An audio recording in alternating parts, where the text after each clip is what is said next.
Welcome back to Close Up. Everyone in Granite State politics has enjoyed playing a little 4D chess over the last few days, trying to figure out what's going to happen in a post-Shaheen world here. This morning, we get to pick the brains of two experts, Neil Levesque from the New Hampshire Institute of Politics and Dr. Dante Scala from the University of New Hampshire. Gentlemen, thank you for bringing the big brains to the operation here. We appreciate it. So, you know, we've already talked about Democrats quite a bit. I want to get to Republicans, but let's circle back. First, your thoughts about what we just heard from Congresswoman Goodlander. We'll start with you, Neil. She didn't come out and directly say she was running for the U.S. Senate, but everything she did say would seem to indicate that she was lining up to do so. And her talking points were perfect as far as letting people know that she was respectful of Shaheen and also what she's faced with right now fighting for New Hampshire. So she did everything right. I think right now they're making a lot of calls, and she's making an argument for why she might do this. Dante, what caught your ear in that interview? Well, you know, she never said no, right? And when you asked whether what Chris Pappas did made any difference, she didn't say it did, right? So again, very above board and didn't really get into the details, but you know, it certainly sounds as if she's, you know, she never said, I'm not thinking about it, nothing definitive and so forth. So it really sets up this interesting game of chicken, right, between Chris Pappas and Maggie Goodlander, who both have good political jobs. Are you willing to take the risk? Like if one says I'm running, it basically puts pressure on the other to say, well, I'm in and I'll risk my spot, right? That's a big decision, and will elites weigh in? Think back to 2018. Jeanne Shaheen, Maggie Hassan both came down on Chris Pappas's side in that primary. Would they stay out of something like this? That's a fascinating question to consider, and we've got a lot of big names that are potentially interested in this. Now, let's flip to the Republican side and stay with you, Dante. Governor Chris Sununu, he had that successful brand here in New Hampshire, but it's a state-level race, even though he was running statewide. How does that brand transfer to a federal race? You know, I don't think it does all that well. I mean, one, he's not a sitting governor anymore, okay? And it's funny how quickly people can recede into the rearview mirror in terms of the general public. And second, being governor, Chris Sununu had room to triangulate against Donald Trump. So he could get away with being snarky about something Donald Trump said or did because he was governor. He could always say, we're doing things the New Hampshire way up here, not like down there in D.C.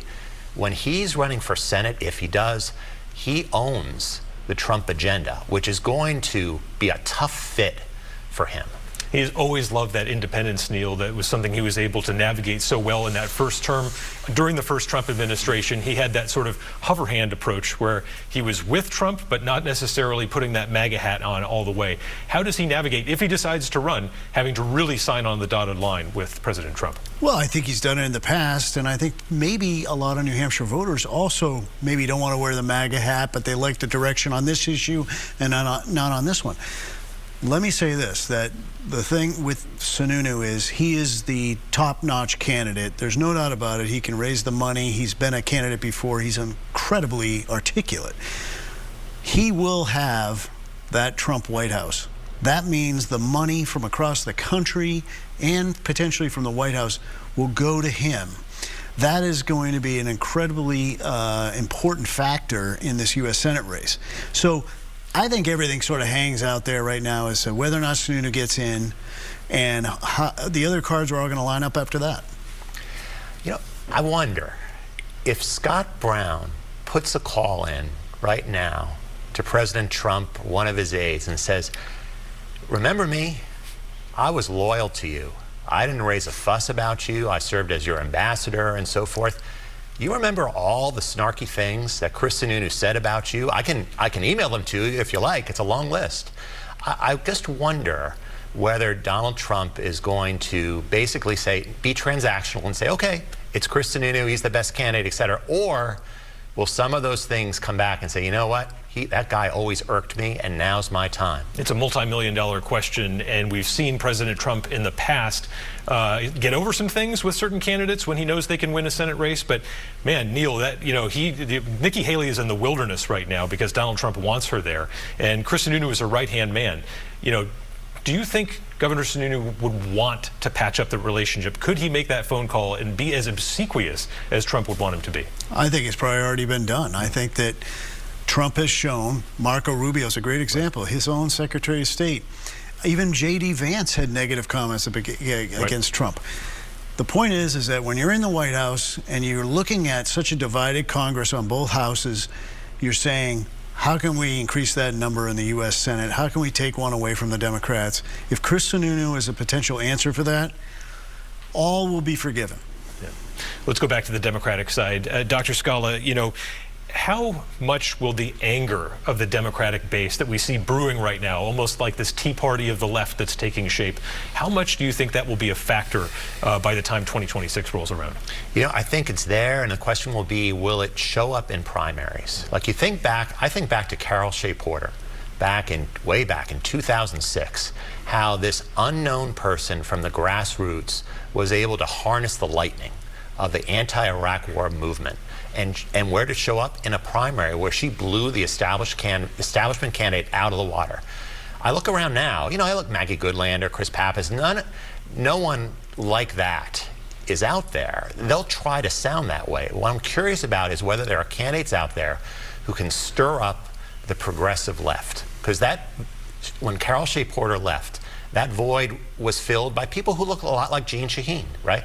Moderately liberal and so forth, but not out on the left, like in an AOC sort of way. I just wonder, are those candidates out there, and are they willing to put their names forward either for Senate or for House races, which might be vacant? And what do you think about this, Neil? Obviously, we have the big names right now. We're talking about these top-tier potential candidates, and really, if you get too many in the establishment lane, if it's Scott Brown and Chris Sununu, if it's Chris Pappas and Maggie Goodlander, that does sort of open up the opportunity for someone to harness the populist side, both on the right and the left. But you need resources to be able to get your name ID out there. The reason why Trump did so well without spending a lot of money early on was everyone had seen him on The Apprentice, and they trusted him, and they knew it in the Republican Party anyway, they liked him. And we don't really necessarily have someone in New Hampshire that might have that same amount of name ID. As far as the parties go, it's rather interesting. Our latest poll showed that 29% of Democrats are happy with their party. 91% of Republicans are happy with their party. That is a big, big difference. And there needs to be something done to strengthen that Democratic Party as they go into this big race. And what are some of the dynamics as you see them, Dante, of a potential Pappas versus Goodlander matchup? You know, again, ideologically, it's really hard to make differences. I think a lot of it, just like it was for Maggie Goodlander's first Democratic primary, a lot of it is about identity politics. My question is, what will the women, Democratic women of New Hampshire decide, from Jeanne Shaheen and Maggie Hassan, and then outside, like Emily's List, for example? Will they weigh in early? I think it's going to be up to the women who lead the party to basically say to Goodlander, okay, you're good, go for it, or wait your turn. I don't think anyone else potentially could tell her to wait her turn.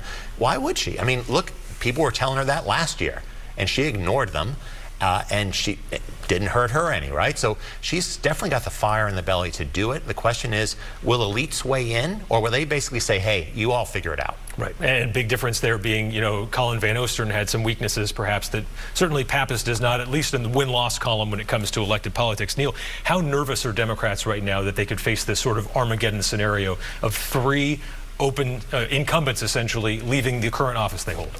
Well, that's a lot of loss and a lot of a vacuum. And a lot of people in the establishment part of a party do not like primaries.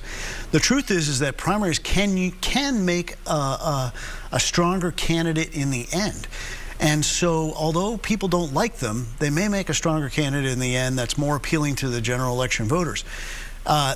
That being said, I think that the prospects of two sitting members running against each other probably scares a lot of the people in Concord that are make or break this race. But trying to tell somebody to wait their turn, or thinking that they're going to get in a room and make some kind of cooperative decision, is baloney. Yeah. Real quick as we wrap up here, Neil, is there a historical parallel to have all of these people running against each other? I think there's a lot, but this is pretty interesting. That Styles Bridges was the U.S. Senator, a very powerful one. He died in 1961. His widow ran. Both Republican members of Congress from New Hampshire ran. They split the whole party up, and the Democrat won.